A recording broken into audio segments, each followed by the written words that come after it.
AD 맑은 책 읽기 송정림 작가의 참 좋은 당신을 만났습니다. 두려움은 적게 희망은 많이. 생사의 기로를 헤매는 어린 소년이 있었습니다. 워낙 심각한 부상이었기에 담당 의사는 한두 줄을 넘기기 어렵다는 판단을 내렸습니다. 그런데 대학생 한 명이 며칠 동안 드나들더니 어린 소년이 기적같이 낫기 시작했습니다. 놀라운 회복 속도에 궁금해진 담당 의사가 소년에게 갑자기 회복이 빨라지기 시작한 원인이 무엇이냐고 물었습니다. 그러자 소년은 이렇게 대답했습니다. 형이 와서 영어 동사 변화를 가르쳐 주면서 그랬어요. 이걸 알아둬야 다음 학기 공부에 뒤처지지 않을 거라고요. 그래서 소년은 확신을 한 것입니다. 내가 나아서 다음 학기에 공부할 수 있구나. 그러지 않고서야 나에게 다음 학기 공부를 미리 가르쳐 줄 리가 없다라고 말입니다. 전혀 소생 가능성이 없던 소년을 빠르게 회복시킨 비결은 바로 희망이었습니다. 산속의 적은 물리치기 쉬워도 마음속의 적은 물리치기 어렵다는 말들을 합니다. 산적보다 무서운 마음속의 적은 스스로 절망하는 마음입니다. 누구에게나 곤경은 다가옵니다. 그러나 어떤 사람은 당황해서 주저앉고 어떤 사람은 그 속에서 해답을 찾습니다. 어떤 사람은 사방이 막혔다고 절망하고 어떤 사람은 위쪽은 언제나 뚫려 있다는 사실을 알고 하늘을 보며 희망을 품습니다. 자기 신뢰는 칫솔과도 같다고 합니다. 정기적으로 매일 사용해야 하는 것, 하지만 남의 것은 절대 쓸 수 없는 것이 바로 자신에 대한 믿음입니다. 오늘은 이런 스웨덴 속담을 마음에 잘 새겨봅시다. 두려움은 적게 희망은 많이. 먹기는 적게 씹기는 많이. 푸념은 적게 호흡은 많이. 미움은 적게 사랑은 많이 하라.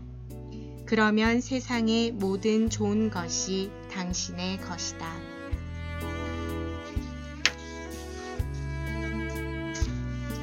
어머니의 파스 냄새. 어머니를 떠올리면 한평생 그 자리에 서 있는 나무가 생각납니다.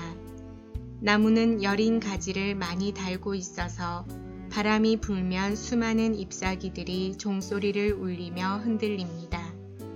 자식 6의 손자들의, 자식의 배우자들의, 손자들의 배우자의, 손자들의 자식들까지.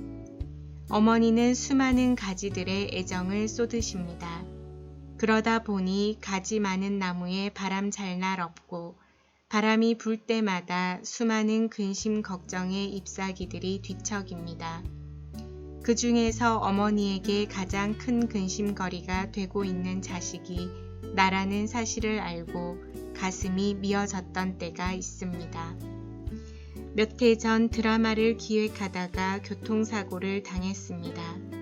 인대가 끊어지는 증상을 입고 다리가 전부 완치되는데 오랜 날들이 걸렸습니다. 그 후 오랫동안 기획해오던 드라마가 복잡한 일에 휘말려 무산되고 말았습니다. 그러느라 거의 5년이 넘게 드라마를 쓰지 못했습니다. 게다가 남편의 사업이 힘들어지면서 많은 어려움이 몰려왔습니다. 어머니의 걱정은 모두 형편이 어려운 딸에게 쏠리기 시작했습니다. 제주도에 계신 어머니에게 전화를 드릴 때면 우선은 밝게 목소리를 내려고 연습까지 했습니다.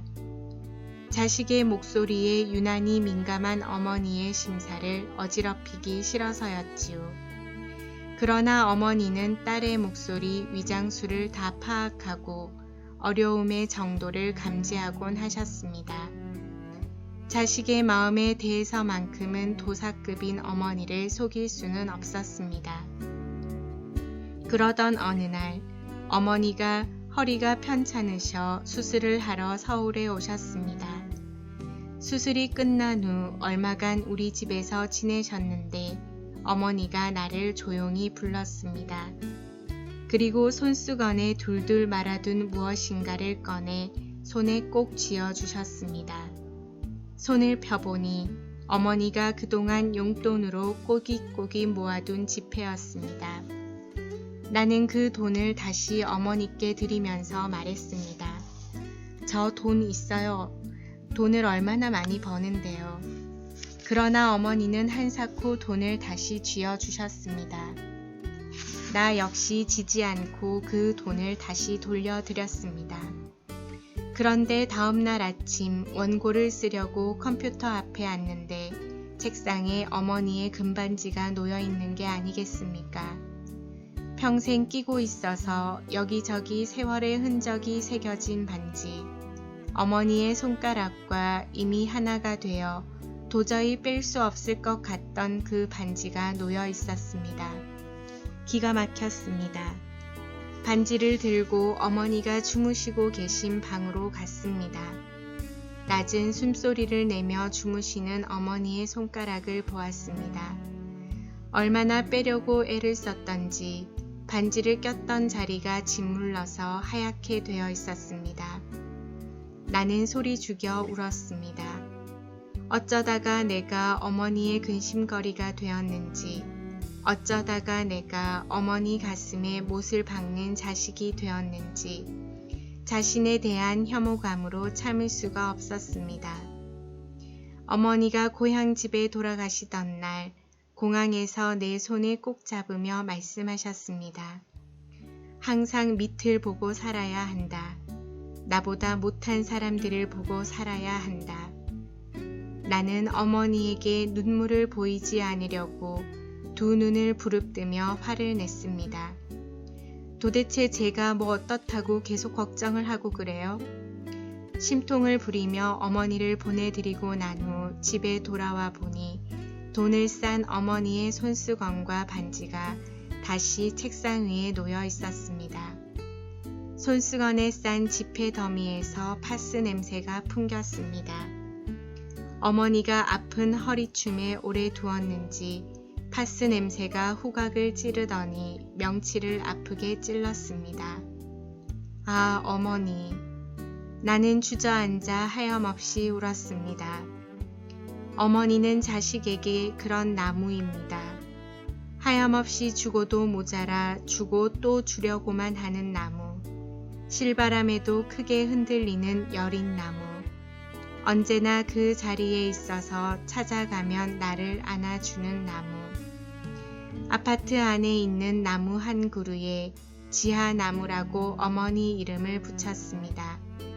그래서 어머니가 보고 싶어질 때마다 그 나무 밑에 서서 심호흡을 하며 불러보곤 합니다. 지하씨 안녕하세요. 힘들어 절망에 빠질 때마다 오만해지는 순간마다 포기하고 싶은 순간마다 지하나무는 파스 냄새를 풍기며 말합니다. 항상 밑을 보고 살아라. 나의 천사 어머니.